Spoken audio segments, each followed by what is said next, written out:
Back out here at Witter Field on the Cranberry Corner, second edition. Tevita Gerber, left-handed pitcher, joining us here for the Rafters. Tevita, 22 games into the season, coming in, having some fun. What are your first thoughts coming into the season? You know, I really like the guys. We get along really well as a team. We all kind of rely on each other to pick the next guy up, and it works really well. Our record is nice going in, so hopefully we keep it going. You had a long travel from Las Vegas coming up to Wisconsin. How's your adjustment been so far? You know, it's a lot different. It's not as hot as I thought it was going to be, super humid, but I'm adjusting well, and I really like the guys. It helps a lot. How about the accents? Have you noticed a lot of accents that have been different? Yes, very many accents in Wisconsin. Which ones have been your favorite? Anybody on the team that's got one that's pretty noticeable?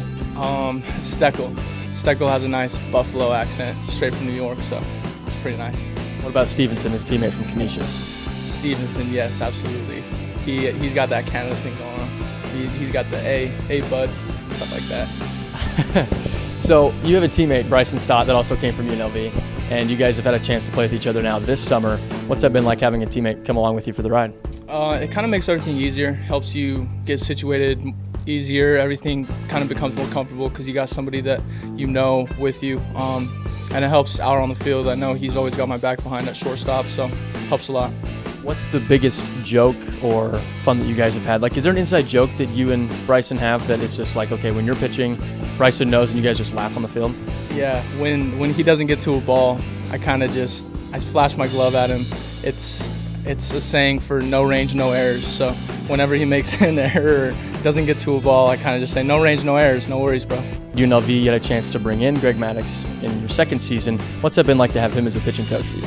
It's surreal. I mean, he's a man obviously with so much experience in MLB. He's been down that whole road and getting up to the show and actually making something of his career, and he's able to simplify it for a college pitcher that doesn't really understand the major league level type talk, and he's awesome. He's a funny guy, down to earth, makes everything easier. What was your first reaction when you saw him walk through the door for the first time? I was starstruck. It was the basic whatever you would think when you see Greg Maddux. You just can't really believe he's there in your presence, and he definitely has a presence. Your first meeting with Greg Maddux down, and then what was the first conversation with Greg Maddux that you had? The first conversation was my nationality. He didn't know what I was. He started just throwing random stuff out, but I had to educate him on the Polynesian culture and all that stuff. So, yeah. What was his reaction to that, learning about the Polynesian culture? He was a little confused. He was thrown off, but when I told him it was about the fire tossers and the guys who wear hula skirts, he knew what I was talking about.